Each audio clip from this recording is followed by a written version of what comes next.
即係電動自行車撞人，咁啊係啊，好恐怖啊！大家一定要小心。啊！呢個撞人嘅人咧，仲好多嘢講。佢話：係佢衝出嚟撞到啫嘛。同埋牛肉都靚，但係有個大問題，點解啲飯係咁嘅咧？加咗蛋都唔應該係咁嘅噃，啊咁啊，或者食到後段會好精彩咧。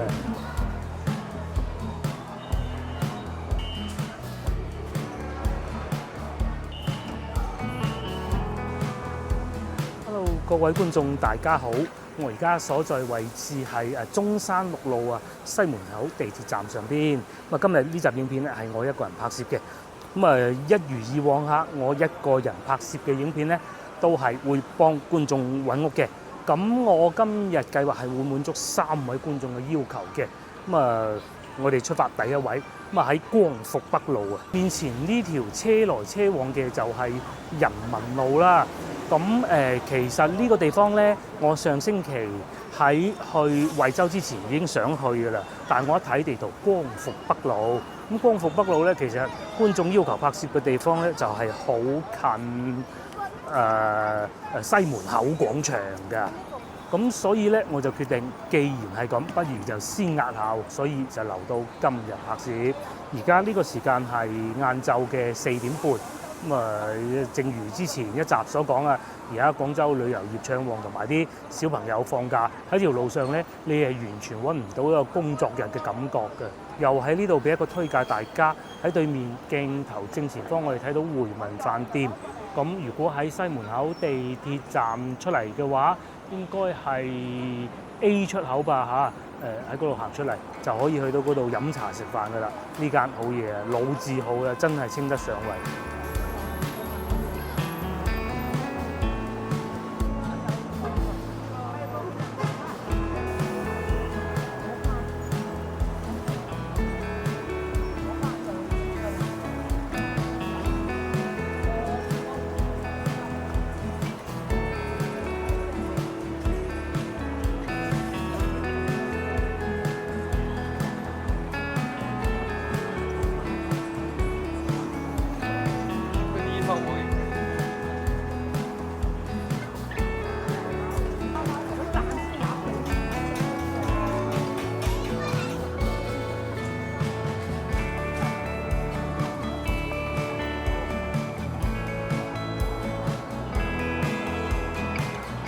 我哋要去嘅光復北路咧，就喺前邊嘅啫。光復北路係一條好特別嘅路嚟㗎。一邊咧係可以去到西華路市場嗰邊嘅，即係好多小食嗰度咧。另外一邊咧又可以翻到去上下九嗰邊嘅噃。而且光復路啦其實都幾多老字號餐廳嘅。但係咧唔知點解我老婆一次都睇唔啱。仲有米芝蓮稱號嗰啲咧，真係老字號嚟啊！唔知有冇機會同佢試啊？廢話少講，我哋喺前邊往右轉。通常我哋會因為西門口地鐵站咧，經常會認為西門口廣場係位於中山六路，其實並唔係嘅。我哋而家行緊呢度咧，已經係中山7路㗎啦。因為有咗西門口廣場咧，所以呢度附近會突然間有個地方比較旺就喺呢度啦。因為中山7路咧，其實冇太大嘅地標嘅啫。至於觀眾要揾嘅地方咧，應該就不遠嘅。因為我喺呢度咧就已經見到係650號㗎啦，觀眾要揾嘅係715號，應該行前少少。我估應該喺左邊嘅。再嚟各位觀眾翻到嚟廣州，切記小心，切記已經隨便你就會見到一單㗎啦。其實就算我哋成日揸車咧，都好少會見到嗰啲小型交通意外。但係好似呢一種咁樣咧，我平均少到係2個星期會見到一次嘅，即係電動自行車撞人。係啊，好恐怖啊！大家一定要小心。所以我成日喺影片裏邊同大家講一定要小心咧，唔係吹水嘅。大家睇見啦，係咪？呢個已經係廣州一個環疾嚟㗎啦嚇。大家睇下對面嚇，首先呢個大廣場肯定唔係以前觀眾住嘅地方嘅，即使係呢個門牌也好。再往前咧，亦都係會有啲比較高嘅住宅樓㗎。咁會唔會拆咗咧？真係唔出奇。我哋行到去前邊先講。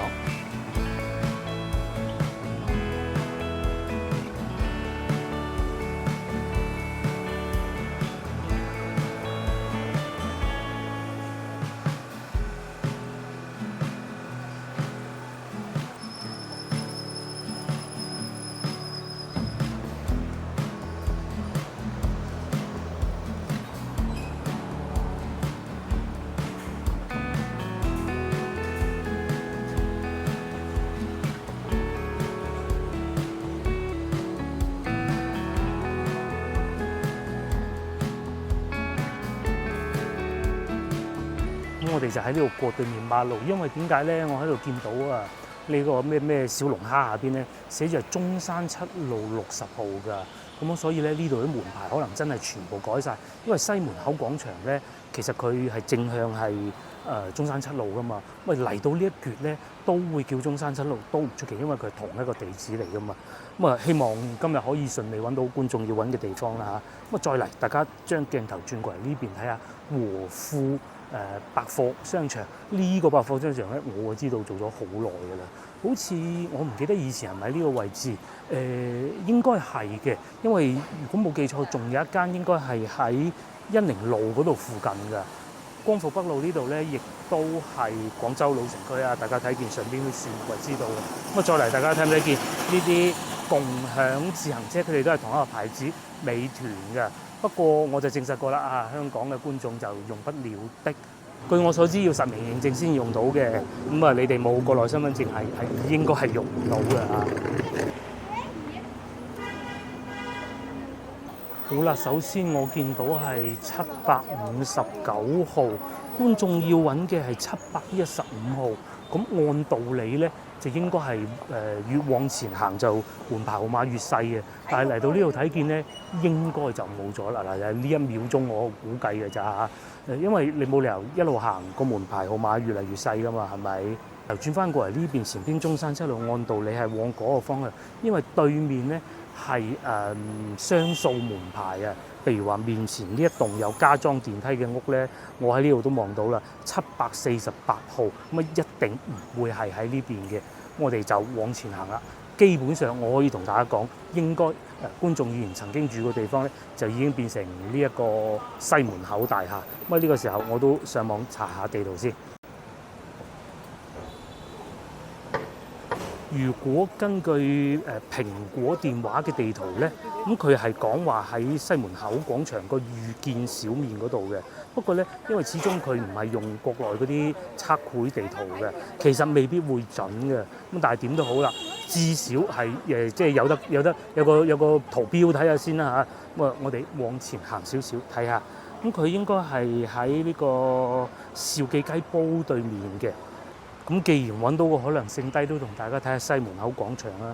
我有一個好疏嘅親戚係住喺呢度嘅，上邊環境真係唔錯。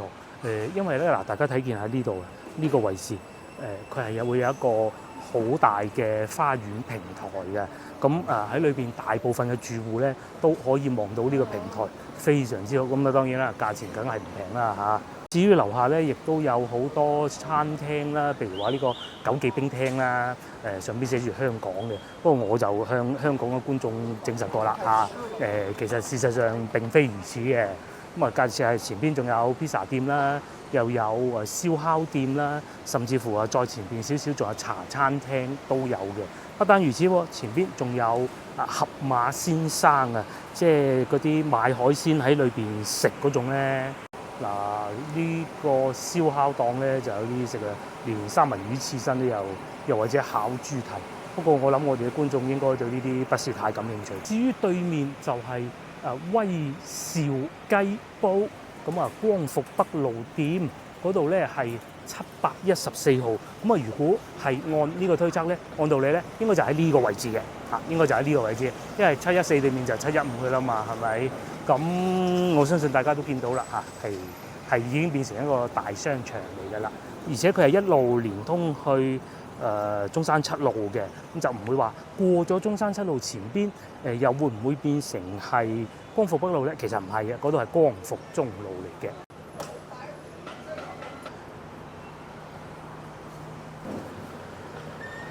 咁我諗大家都見到啦嚇，我亦都唔需要再多講啦。同埋喺呢度入去，我以前都行過，我同老婆行過嘅，亦都肯定唔係光復路。嗰度係啲巷仔名嚟嘅。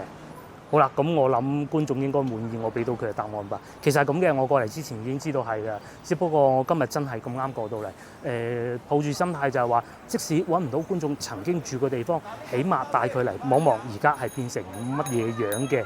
咁至少呢一邊係冇變化過，呢一邊就變咗個大商場啦，係咪？唔係喎，你睇下叫埋警察先生嚟添喎，係咪？咁人冇事應該就冇乜事嘅，但係嗰個揸電動自行車嘅人應該可能會比較麻煩啦，因為睇上去佢架車應該係改裝過，同埋佢係裝咗貨物嘅。你部車係咪得㗎？得啦，你嗰度啫。冇個就話你本身係行呢度，咁啊佢自己。我呢度嘅本身係行呢度。你而家唔需要你坐，我叫你靠翻大條橋俾佢當咗上嗰個鐘。呢個撞人嘅人咧，仲好多嘢講。佢話：係佢衝出嚟撞到啫嘛。至於呢位女士啊，比較唔知算唔算好彩定好彩啦。擦傷下少量咁啦。個警察先生喺度登記緊啦。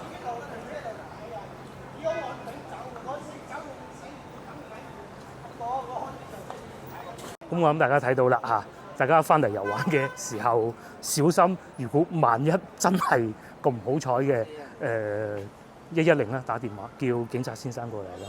先頭講到一半就停咗口，接落嚟下一個環節咧，我就會坐地鐵過翻去龍港所嗰邊嘅，咁啊2個地鐵站就到㗎啦，好快嘅啫，就喺前邊出發。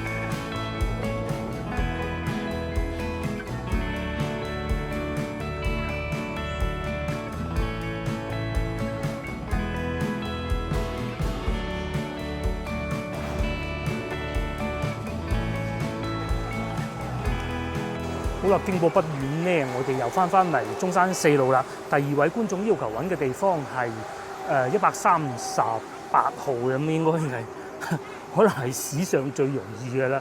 因為咧138號咧就好近地鐵站嘅。先頭我出嚟嘅係龍港所地鐵站啦，咁啊面前見到已經係112號。咁啊觀眾有講過嘅，就喺前邊炸粉街個入口。咁我估會唔會係武林廚神上去嗰個位咧？咁啊同埋大家要搞清楚呢度咧一辣咧，全部都已經變晒餐廳地鋪㗎啦。咁啊有好多好嘢食嘅，首選就永賢茶餐廳啦，同埋呢個蛋撻其實都幾好嘅嚇。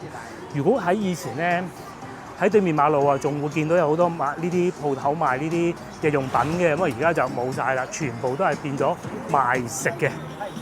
跟住嚟到呢度，觀眾以前就住呢個地方啦，138號。咁因為佢係有封閉式管理嘅，我是不能夠上去的。佢有少少似我哋上星期去到12蒲新街裏邊咁樣嘅喎，有門嘅。咁同埋我見唔到有拍卡，佢應該係都係電控門嚟嘅，即係拍張卡落去就入得到佢嗰種啦嚇。因為左手邊呢個賣衫嘅鋪頭咧，已經係140號咁啊，130號就喺呢度去。而且其實我都已經睇到裏邊個門牌㗎啦。我哋行近啲睇下，就係咁樣樣啦。佢寫住130號同埋136號都喺裏邊嘅。咁一入到嚟裏邊呢度就會見到一個單車棚啦嚇，不過全部都係放晒電動自行車。咁啊，既然嚟到都睇下樓上啦，樓上係住宅樓嚟嘅，唔同隔離嗰2棟樓，係一啲餐廳武林廚神啊飲茶。呢度就唔係嘅，呢度全部都係住宅樓，多人住咯，有冷氣咯，就係咁啦。同西關嗰啲好大唔同嘅。通常咧喺市區呢啲屋咧都係有人住，因為始終比較新淨啊。咁啊，基本上就係咁啦。嗱，樓下仲有個奶茶鋪啊，已經冇做啦。隔離呢度啊賣蒸包啊，唔知點解咧？喺呢度附近咧好多啲蒸包鋪，行翻前邊倉邊路又有一間，面前呢度就係炸粉街啦。咁啊，百歲西點又係我同個老婆同個女嘅至愛啦，不過今日唔買啦。同埋嗱，呢度又有一個包道，即係嗰啲蒸包點嗰啲啦，賣下啲蝦餃啊、叉燒包咁咯。咁啊食到個飽啦嚇。基本上就係咁啦，我所以就話呢一個環節可能係史上揾屋最容易嘅一次都唔出奇啊嚇，已經揾到啦。呢度已經係156號，不過不得不提咧就係前邊啊，應該係叫新義泰嚇。嗱，再行前少少，新義泰個藍色門牌嗰度，咁啊呢度咧就係廣播電視大學，即係以前嘅電大啦嚇。而家改咗名啊，叫開放大學，咁啊其實都係同一樣嘅啫。裏邊都會有上課嘅。我好多年之前有一個舊同事，佢喺呢度讀書嘅，基本上就係咁樣嘅。廣州市教育研究院就喺裏邊啦，係啊。咁至於新義泰咧，佢就好似已經冇賣嗰啲體育用品好多年㗎啦，就喺呢度。咁啊喺前面往右轉就已經係倉邊路嚟㗎啦，變咗一個寫字樓嘅，好似係嗱就喺呢度變咗寫字樓。以前啊買啲體育用品啊嗰陣啊冇咁多 Nike 啊、Adidas 啊嗰啲咧，全部都係喺呢度買嘅咋。嗰啲運動鞋啊，有時候學校仲指定一定要嚟呢度買嘅。而家就已經變成咁啦，福衛國旅都仲要關埋門添。好啦，咁啊睇完啦，唔知各位觀眾滿唔滿意啦？起碼睇到啊嚇。接落嚟最後一個環節咧，我就會翻到去太平通津嗰度，即係大概太平沙嗰個方向，即是萬福路同埋北京路嘅交界處咧。出發去到先至，就同大家慢慢講。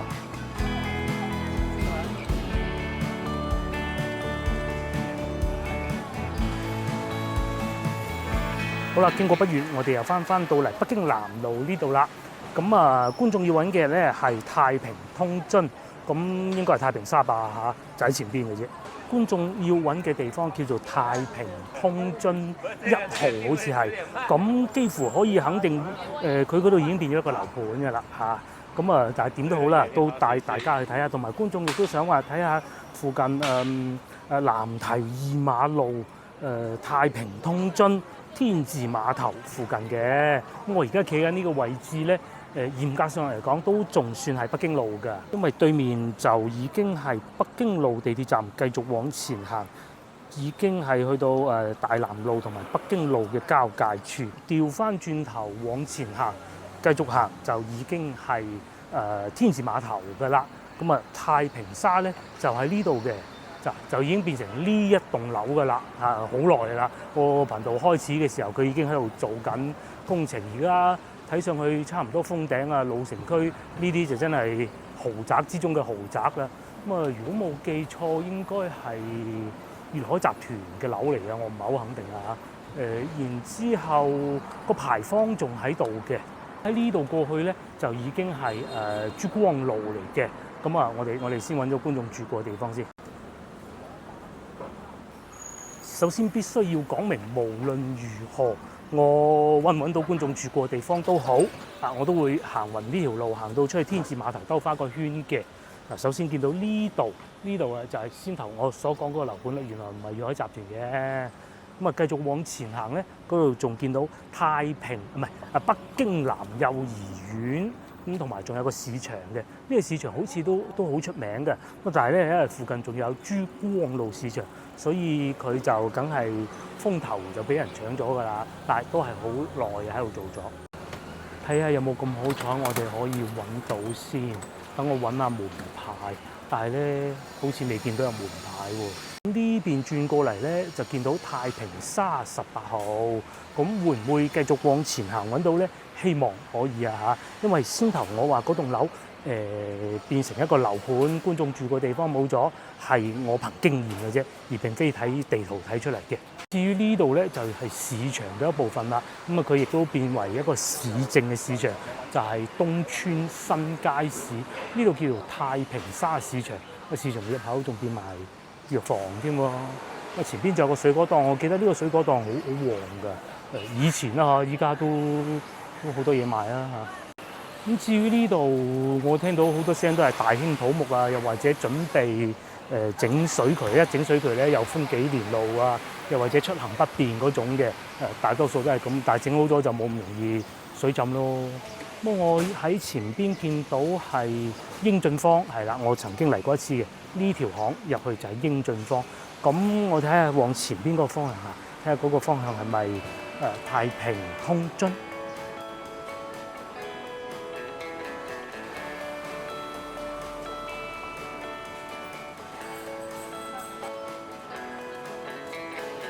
非常幸運地，我揾到太平通津4個字，就係呢種細巷嚟嘅。咁等我揾下門牌先。呢度係安平里1號，唔會細門牌近前邊咧？呢度係安平里2號，會唔會繼續往前行咧？嗱，我之前都講過㗎，因為我真係嚟過一次，我就記得太平通津咧係真係變咗個樓盤嘅，就係粵海集團嘅樓盤啊，真係唔記得係咪啊？嗱，呢度繼續寫住安平里，但喺門口咧又寫住太平通津喎。好，嚟到呢度見到啦，太平通津61號，咁應該繼續往前行吧。前邊咧，我哋已經見到有啲水馬圍住，其實就係一個樓盤嘅所在地嚟嘅。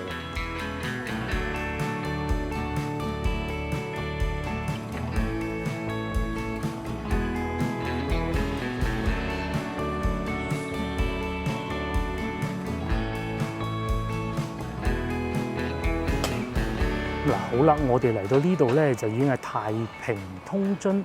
咁唯一一個好消息咧，就係我見到呢度係23號。咁如果係1號嘅話，會唔會行到盡頭咧？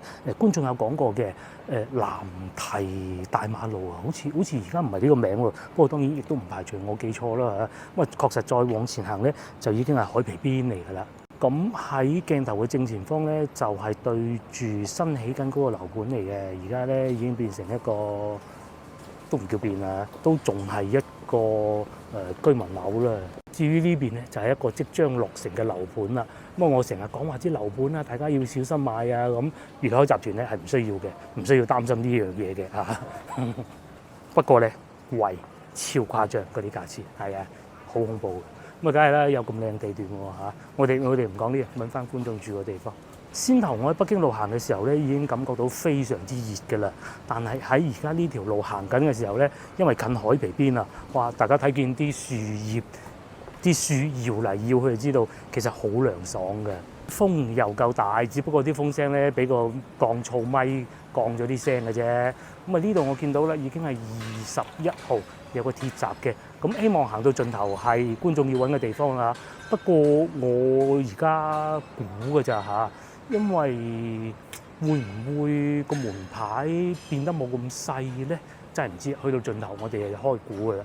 睇下呢度先，呢個打印複印係17號嗱，呢個店中寶啊，寫住太平通津17號。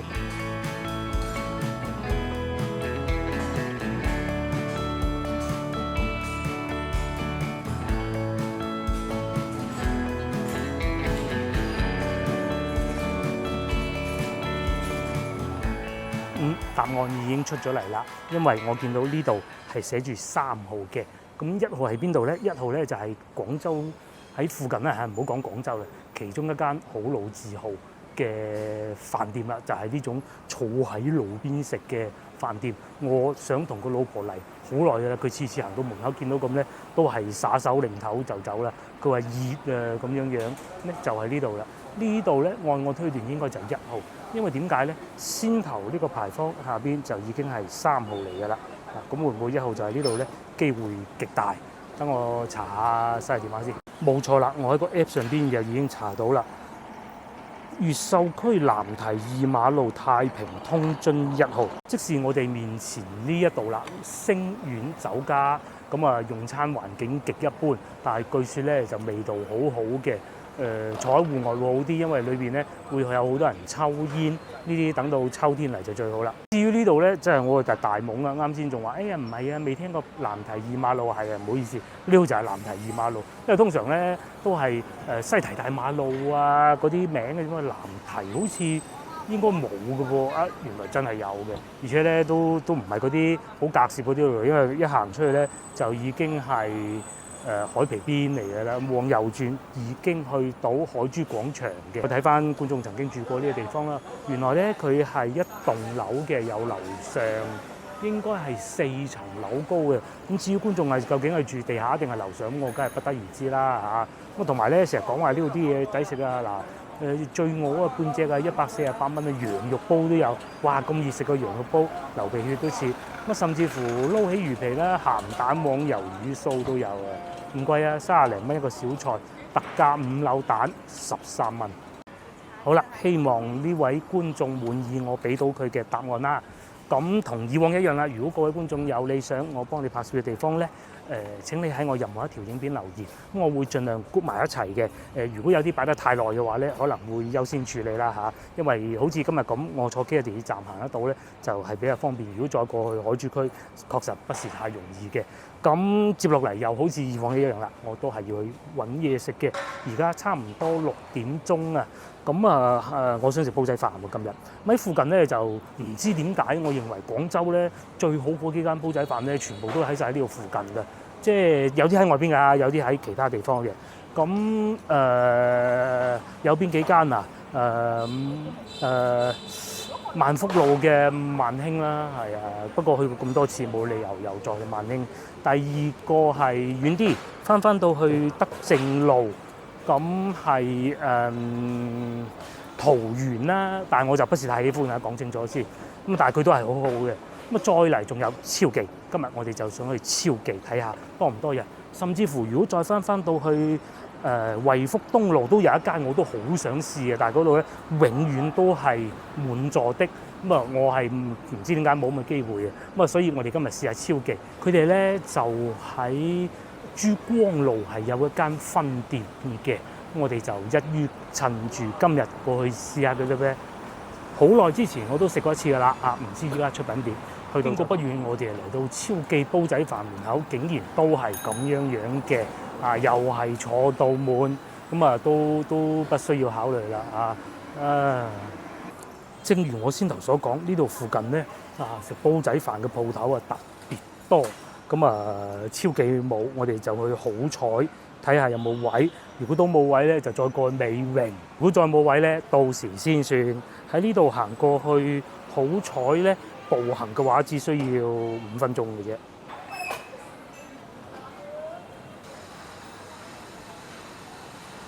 好彩煲仔飯咧就係呢度啦，暫時睇上去唔似好多人啦嚇。等我睇下先，佢好似仲有2樓嘅喎，可以啊，就佢咧。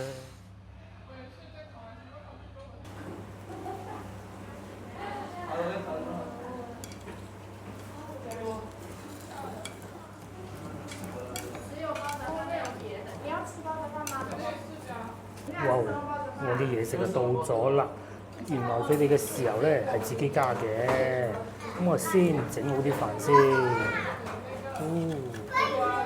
由於係遊客區咧，所以係比較嘈雜嘅。咁我咧就選咗一個臘腸拼牛肉再加蛋嘅煲仔飯。首先咧，我就諗住一心係諗住拼飯㗎啦，但係咧就揀咗個喺佢哋餐單上邊冇嘅選項啦，所以係特別貴。首先咧係單點咗一個牛肉煲仔飯，咁佢嘅原價已經係27蚊㗎啦。如果再加多一個臘肉又或者臘腸係要另外再加多8蚊嘅，我再嚟再加雞蛋嘅話咧係2蚊雞，咁呢個飯咧總共使咗我37蚊。咁點解我知道佢哋嘅名號咧？其實喺東川路，我以前係成日食嘅但係咧知道佢哋開到過嚟呢邊，我一心都想試㗎啦。咁首選就梗係超記唔係萬興啦。佢哋咧確實唔係首選同埋都地方唔係好大佢哋嘅店面咧就淨係得咁大嘅啫，樓下仲有幾個位嘅。好處就係坐得夠涼爽，非常涼爽。但係咧唔排除會有遊客，但係遊客咧係好得意嘅，佢哋知道只有煲仔飯食嘅時候咧，咁又走翻落去啦。唔係喎，嗰幾位遊客原來落咗去點餐喎。先講下個飯底先，點解會咁嘅咧首先味道肯定係香嘅，呢個係冇任何疑問嘅。我好中意佢用呢種煲，佢哋呢啲煲係比較新嘅，同埋牛肉都靚。但係有個大問題係點解啲飯係咁嘅咧？加咗蛋都唔應該係咁嘅噃或者食到後段會好精彩啦。咁但係牛肉係真靚嘅呢個係毋庸置疑嘅，同埋有3條菜。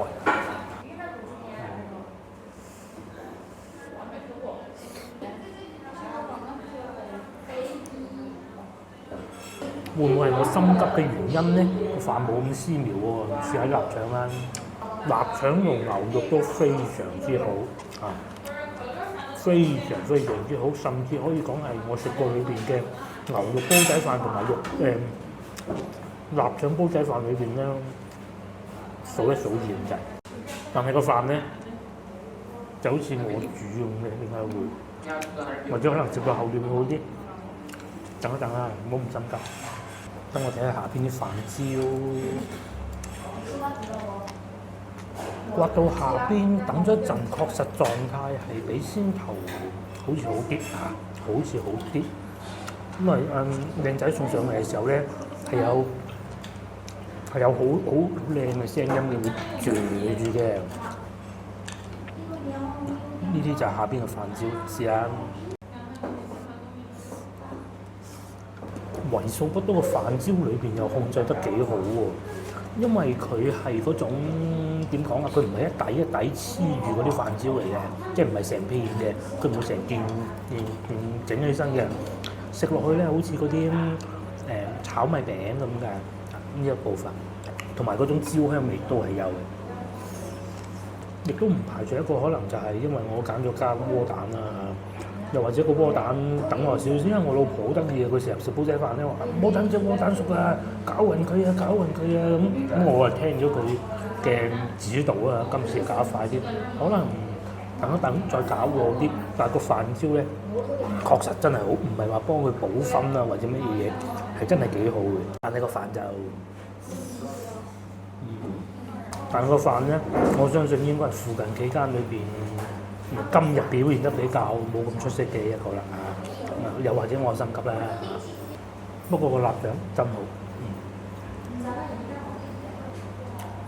佢哋啲臘腸咧食起身咧仲好過我上星期去食嗰個嘅。佢食起身咧會有一種牛肉乾嘅感覺嘅，有一切得幾靚。好，等我食咗兩條菜之後，攪鬆啲飯，睇下咩味先。嗱飯咧我攪鬆咗啦，嗱我估下㗎咋嚇。佢哋飯送上嚟係好快，不過係即煲嘅，佢就唔係話嗰種整定然之後你落單落料就唔係嘅。咁有冇一種可能就話佢焗嘅時候少咗啲咧？啊，時間短咗啲咧，唔出奇啊，因為滾咗之後再焗噶嘛。咁咧，所以咧就有咁嘅狀態。撈勻之後都一樣係咁香嘅，因為佢話煲夠熱，咁但係咧個米粒咧。就真係實話實説啊！應該嚟講係附近幾家裏邊咧表現得比較一般嘅。咁但係好在有臘腸補救翻啦，同埋可能真係遊客生意，又或者新開鋪，不得而知啊。通常我哋出去食嘢咧，都係會參考下呢啲嘅。咁我入到嚟呢度睇下啲差評啊，同我講嘅一樣喎。首先啊，呢個講佢貴，咁啊貴係我哋嘅問題，唔係人哋嘅問題啊。第二呢個就講啦，佢話態度唔係幾咁好，但係我唔覺嘅。呢個咧就講中咗個 point 啦，同我今日遇到嘅一樣，米好爛，係啊，我都係咁嘅感覺。咁咧仲有乜嘢啊？都係講話米用得唔啱，冇米香味嘅。相反，好評呢度咧又同我嘅感覺差唔多喎。你睇下咧。首先咧，呢個咧應該係一個遊客嚟嘅，唔知點解佢7月30號發布，佢話春節嚟廣州玩，呢個就有啲打個問號啦。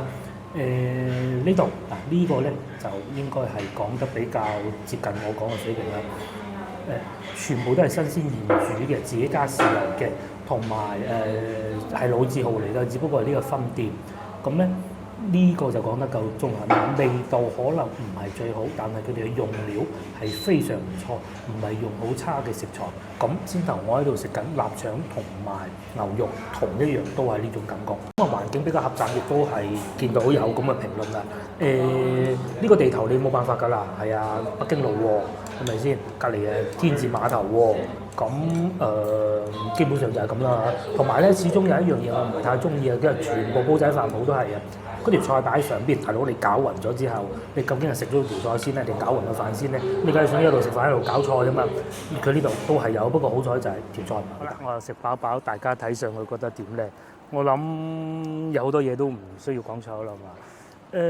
好嗰啲都真係幾好嘅，唔好嗰啲真係唔係幾好嘅，係兩極分化得好犀利嘅。佢嘅肉片、牛肉片同埋臘腸係真係幾好嘅。真係香，佢肉嘅比例好靚嘅，攞貨攞得好靚嘅，但係啲米又真係可能個老細未識溝，冇道理㗎，係咪先？我真係唔係好明。咁如果擺喺呢度附近嚟講咧，佢應該係最差，我可以咁講。因為附近係最好嗰幾間喺齊呢度嘅。咁如果係擺出去天河，可能又有一定競爭力喎。呢個就係我對佢嘅評價啦。咁可能真係好食得好嘢多吧嚇。咁接落嚟咧，仲有最後一個環節嘅。我今日試過呢個，同大家講下先。嗱，話説係咁嘅，如果各位觀眾翻到嚟廣州遊玩，想坐地鐵，淨係用手提電話，又點樣俾得到錢呢？咁如果係我哋嘅話咧，直接打開 WeChat，咁揾呢個廣州地鐵乘車碼，咁直接喺嗰部機嘟，咁就過得到噶啦。咁但係究竟香港嘅觀眾又得唔得呢？咁我就證實過啦，用我哋傳統內地 WeChat 版本嘅方法咧，你哋係用唔到㗎。因為要掛國內銀行卡，當然前提你掛咗國內銀行卡應該可以嘅，就要咁樣操作。先都係翻嚟 WeChat 呢度就切換地區錢包。咁各位觀眾應該係已經切換咗㗎啦，應該就會見到呢一個界面嘅。咁咧揀跨境遊，一路撈一路撈，一路撈一路撈。撈咗一個叫做地鐵呢個內地交通地鐵。如果坐港鐵呢個啦，內地交通。就坐呢個好嚟啦，呢度啦。目前 WeChat Pay HK 已支持深圳、廣州、長沙等，後邊唔讀啦嚇。我哋用廣州兩個字就得啦。佢有兩個方式嘅，呢度寫住人工售票窗口買票或者自助售票機買票。我哋今日試下自助售票機買票。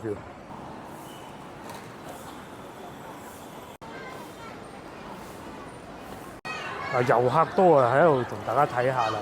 大家睇下佢哋入站咧有幾種方法。